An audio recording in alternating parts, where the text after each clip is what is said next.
What's up, guys? It's time for another monthly chat with yours truly. This week, or this month, is going to be a lot more lighthearted than my video last month. I know that was kind of heavy, but last month was Brain Injury Awareness Month. This month has been pretty crazy. I wish I could show y'all some of the things I've been up to. To give you a heads up, I'm having a local media and marketing company build me a new website for all my writing, speaking, and other platforms that I'm involved with, whether it's men's ministry, health and fitness, and the writing community. So that's kept me pretty busy over the last month. I've been so busy I haven't been able to get a lot of biking in, which you can see my bike back behind me. But that brings me to the subject of this month's video. Biking. I mean real biking, not the, I call them Jane Fonda wannabes, these spinners who lock themselves in a room for 40 minutes to an hour spinning, which to me is just absurd. Why would anybody want to be locked up inside, especially during the spring, for that amount of time? But for me, I know a lot of people like to bike for cardio and to lose weight, but to give you a little inside information why I myself and a lot of other brain injury survivors bike is because biking helps us stimulate the left side of the body. You know, when you, of course, you know, when you bike, you pedal with your right side, your left leg, your left side will move. So biking is just a natural go-to for a lot of brain injury survivors and even stroke survivors, because it can help out with motor function on the part of the body that's affected by the brain injury. With me, with the hole on the right side of the head, it affects the left side. So I can't feel my left arm or my left leg that good. So it's important for me to keep those parts of the body functioning, or else atrophy will set in and I will lose it. So biking's a big part of my life and my recovery. When it comes to biking, there are two types of bikers. The first type of biker is, like I've already mentioned, the Jane Fonders, the spinners. The other type of bikers is more of what my style of biking is called grinding. It's called grinding because we use harder gears to bike, which means we have to use more leg torque and muscles to pedal. Now the benefit of grinding is it builds up your leg muscles more, so it's more of a strength strengthening workout than it is a cardio workout. Now you can do cardio while you're grinding. Like, matter of fact, every other Tuesday I do a sprint, which is when I bike like a shorter distance but faster, but still I do it on my mountain bike. As you see, I have a mountain bike as opposed to a road bike. The reason why is for grinding, mountain bikes aren't geared towards biking on roads, so they weigh more. The gear ratio isn't the same, so you have to use more muscles. The tires are wider, so there's more contact with the road, which will slow you down so you get less momentum. Hence, you have to use more muscles to bike. And not just your leg muscles. When we're climbing hills, it's a full body workout. I mean, because you're pulling up on the handlebars and pressing down with your legs, so you're working your back, your arms, your core muscles, in addition to working your legs.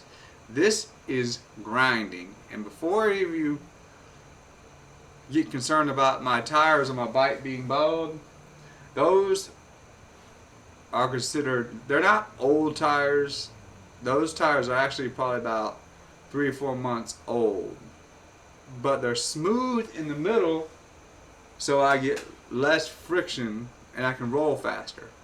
Now if I want to go off-road biking where I need more traction, I just pop those wheels off, and I'll show you what I put on here. Get these out. These bad boys right here.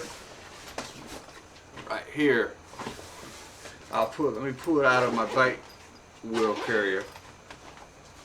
These are my off-road tires. If you see, they have more knobbies on it, so I get more grip for gripping the dirt off-road.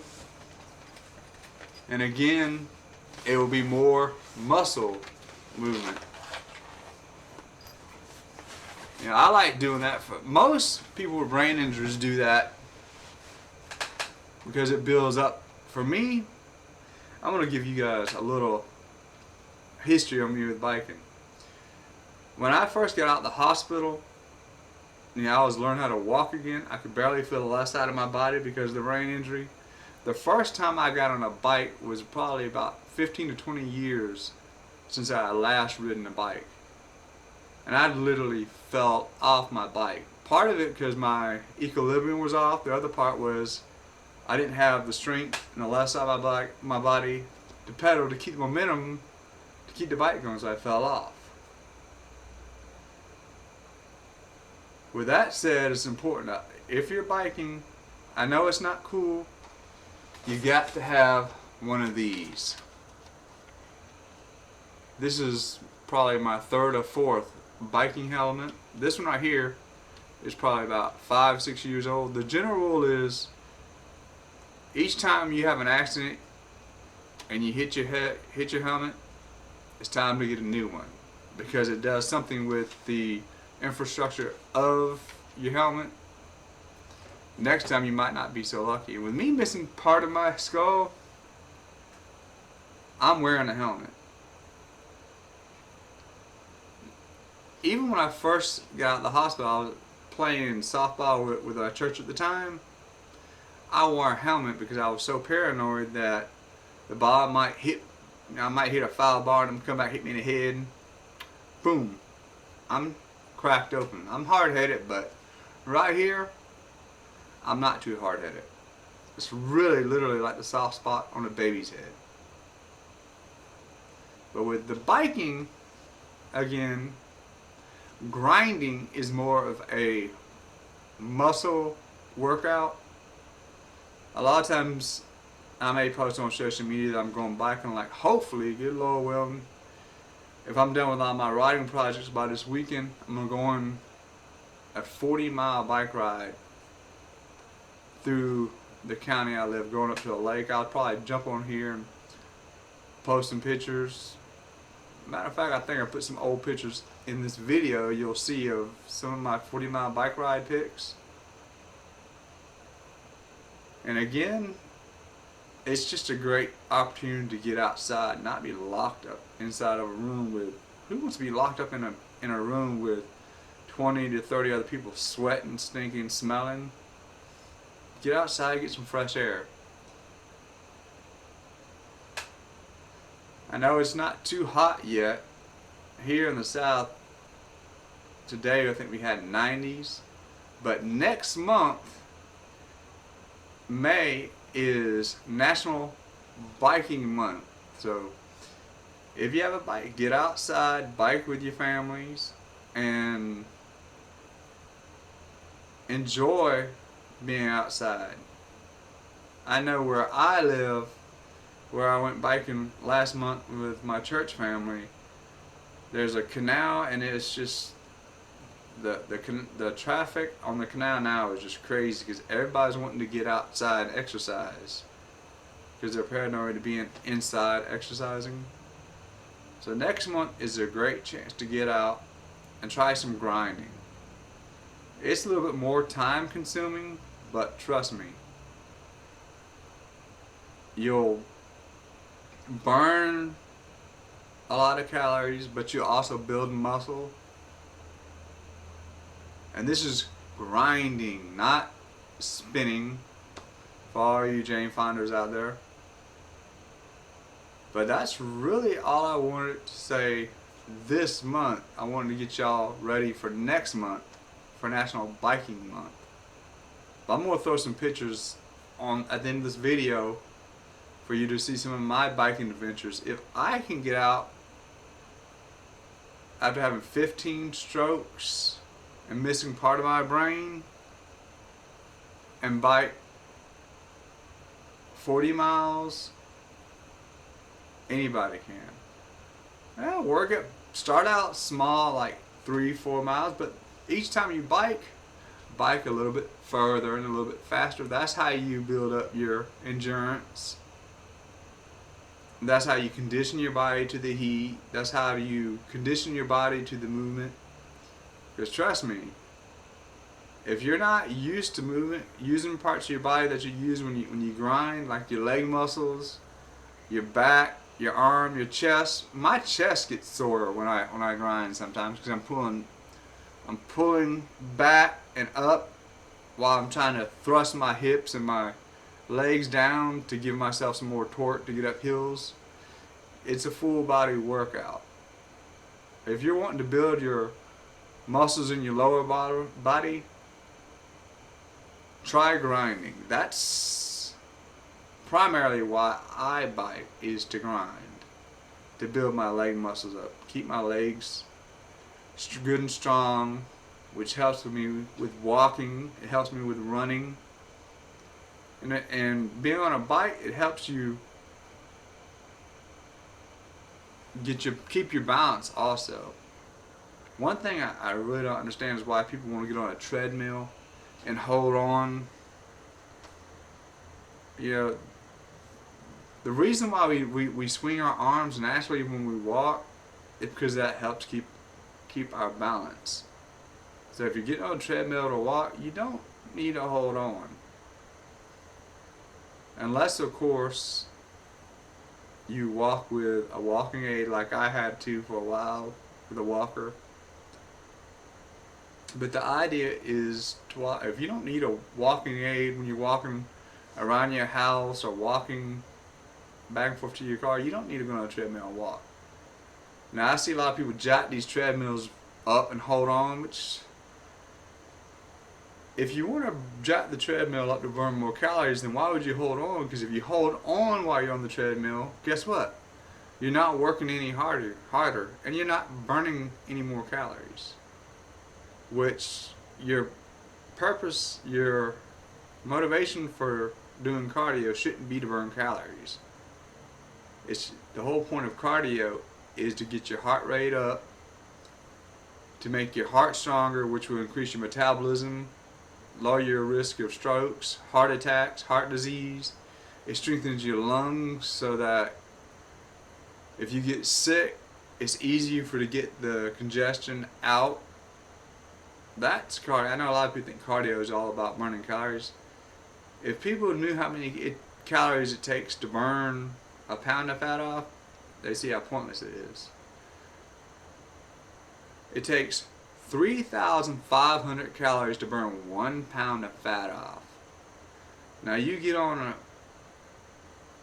a spin bike, you might burn, I don't know, 500 to 1,000 calories in 45 minutes. You're going to spin for at least 3 hours. Well, 3.5 hours to get 1 pound of fat.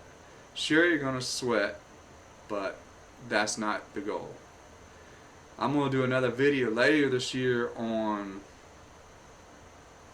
healthy weight loss, and trust me, you don't want to lose water weight. That is what keeps you alive. As we're approaching these warmer months, dehydrating your organs is not a good idea. That is what a heat stroke is. Don't think you can dehydrate your body because you drink water. Don't think you can dehydrate your body and put water in. I've seen young 20-year-olds dehydrate themselves to the point where they go and try and drink water. If you ever try to put coolant in a radiator that's overheating, that water, that coolant will boil out. Same thing. If you try to drink water when your body is overheating, the water's going to come out. Last year, it was in March of last year, I watched a young girl, a girl I knew from the gym, and it was April a year ago, and it wasn't that hot. She had a heat stroke. You know, I told her, she didn't know it. She said, I tried to drink some water and it just started throwing up. I said, that's because you're having a heat stroke. And she was trying to sweat for her cardio workout.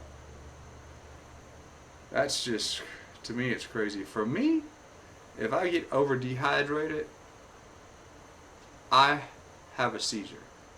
Major seizure.